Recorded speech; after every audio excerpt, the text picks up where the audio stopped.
Hey. Time for another out of this world story from our space. My wife of 7 years had an affair with a coworker. Me, a private investigator, caught her in a hotel with a guy and she denied any wrongdoing. I, 35 male, I've been married 7 years to my 33 female wife, no kids.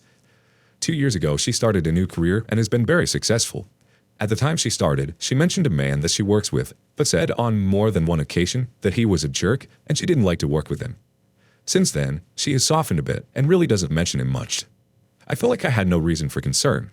I've always trusted my wife, and although our marriage is not perfect, I felt like we got along pretty well. Fast forward to about a month ago, I started noticing some changes of behavior. She was texting a lot more and never letting her phone leave her side. She seemed to have more things going on at night and on the weekends. She became cold towards me and wouldn't reciprocate any affection. And she lied to me several times about strange things. The last lie was when she was packing for a business trip, and I noticed she had purchased a new, much more revealing bathing suit than anything I'd ever seen her wear. I asked her about it, and she said she ordered it online. Not true. And once she tried it on, decided it wasn't appropriate for a business trip to Florida with her colleagues. So she leaves for the trip and takes the bathing suit. While she was gone, I decided to do a little digging. I'd never in our entire relationship ever gone through my wife's things, but I'd had enough of all the lies. In one of her work bags, I found a drawing someone had done of her, almost like a caricature, but it was done on paper from a hotel. I also found a post-it note with driving directions to her male coworker's house, written in her handwriting. I went through her bank statements and found that many times when she was supposedly at work, she was out to different restaurants around the city. This was enough for me to investigate further. I'm a private investigator by trade, and ethically, I have no problem invading someone's privacy when confronted with reasonable suspicion of wrongdoing. I placed a GPS tracker in her car, legal in my state since the car is titled in my name. The Sunday after she got back from her trip, she told me she was going to work at a coffee shop and run some errands. Her car never came within 1 mile of a Chipotle, but when she got home, she walked in holding a Chipotle cup and confirmed she had eaten there. Then, on the following Tuesday, she told me she had to go to a company dinner and would be working late until the dinner. The GPS showed her leaving work at 3:20 p.m. and driving to the restaurant where her car remained until 9 p.m. The final straw came on the next Saturday. We were supposed to watch my niece play tennis at 8 a.m. She says you wanted to drive separately so she could leave from the venue and go work at a coffee shop.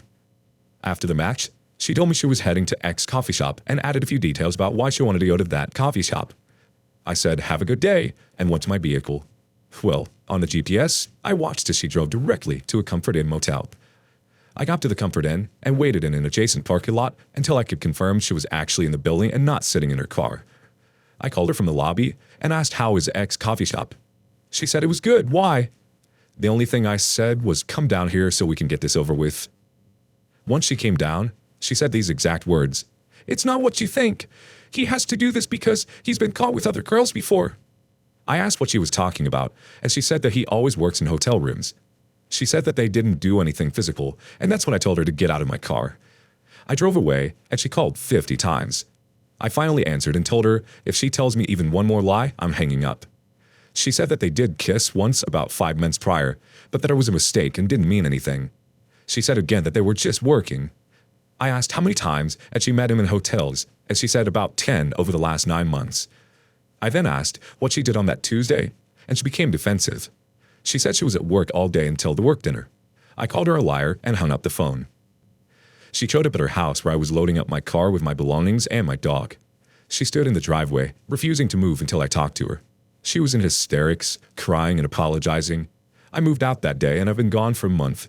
We've met a few times for her to try to explain things. However, when it becomes my turn to ask questions, she becomes very upset, gets defensive, and says things like answering these questions isn't good for the relationship. She's also lied about several of the details, even when the details seem completely inconsequential. I've called her on the lies, and she accuses me of trapping her by asking questions I already know the answers to. Through all of this, she has remained constant that this was not a romantic relationship.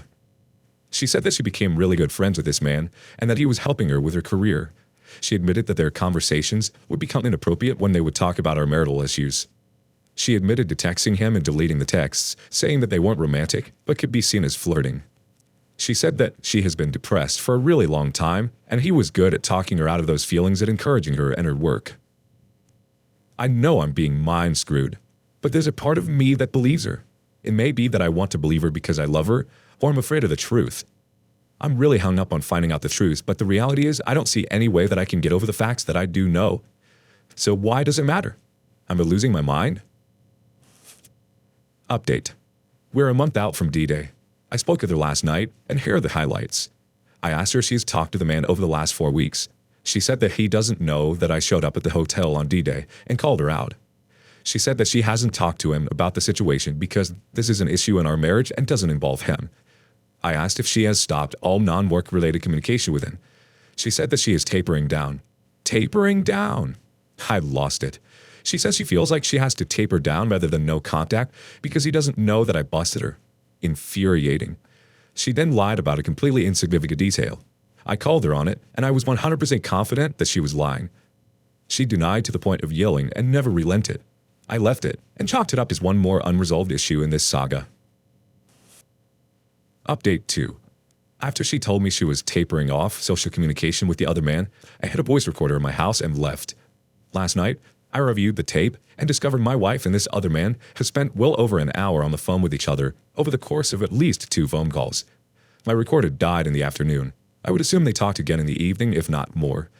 I didn't hear too many specifics from the phone call, but I did hear a few damning things. They talked for a while about the current state of affairs in our marriage, something she claimed he knew nothing about. They talked about how to use the secret phone app on their phones so as not to be detected. She called me a dick for showing up late for breakfast that morning, and they talked and laughed about a million other topics. I haven't heard my wife thank Giddy since we were dating.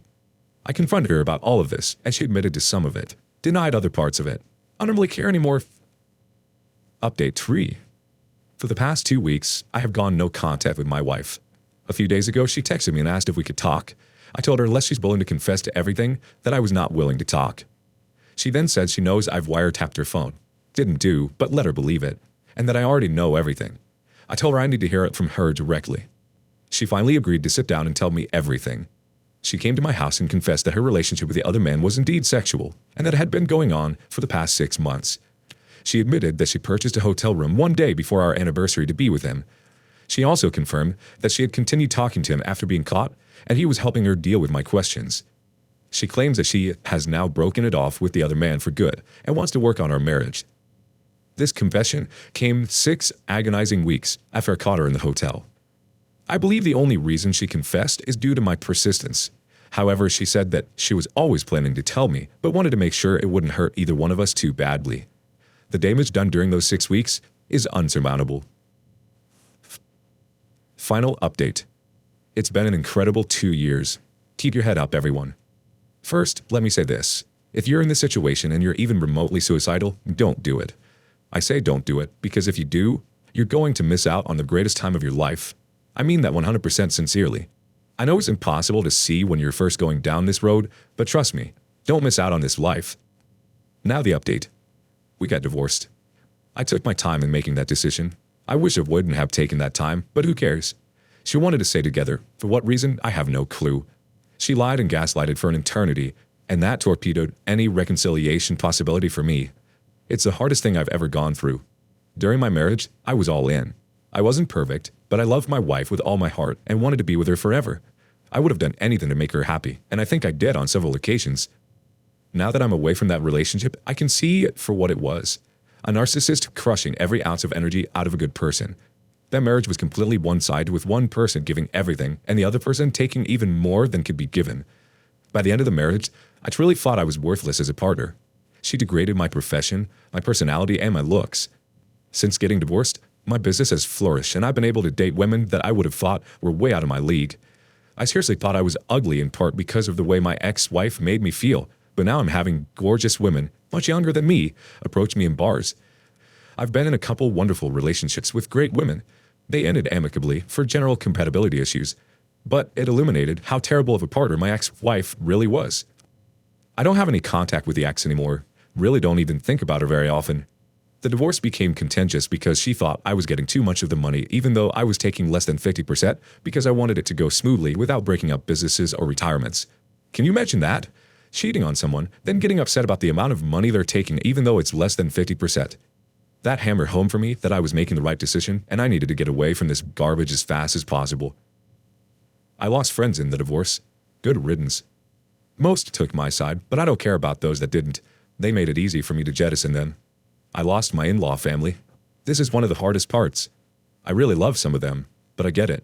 I sent enough correspondence to the affair partner's wife that I'm 100% confident she knows. She ever contact me back, and I'll respect her decision. Some advice if you're refreshed in this nightmare. Separate yourself from the situation. This is the only way you're going to be able to think clearly without being gaslit. Get professional help. I was in therapy for a long time. It helps. I'm so much stronger now because of it. Surround yourself with friends and family as much as possible. Make healthy choices. Go to the gym. Limit drugs and alcohol. Get outside. Try to sleep. Take people's advice, but make your own decision. It's your life. There were some really dark days after D-Day, but after the initial heartache, it has been the best time of my life. I'm truly happy every day. If you're going through this and need some advice from a self-proclaimed expert, hit me up. I'm happy to help. A huge thanks to everyone here who helped me when I was struggling. Cheers. First reaction from OK Replacement 7679. Did she tell you she regrets or something? Do you know if she wants you back? Did karma get to her?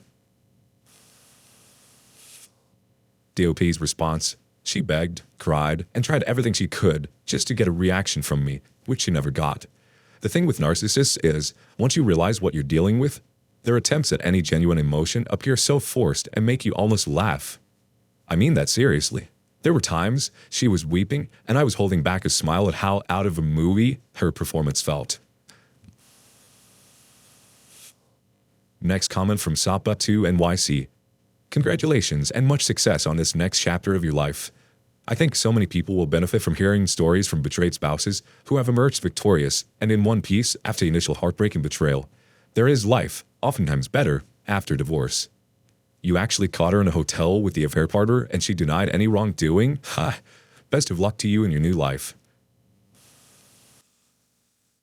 UP's response.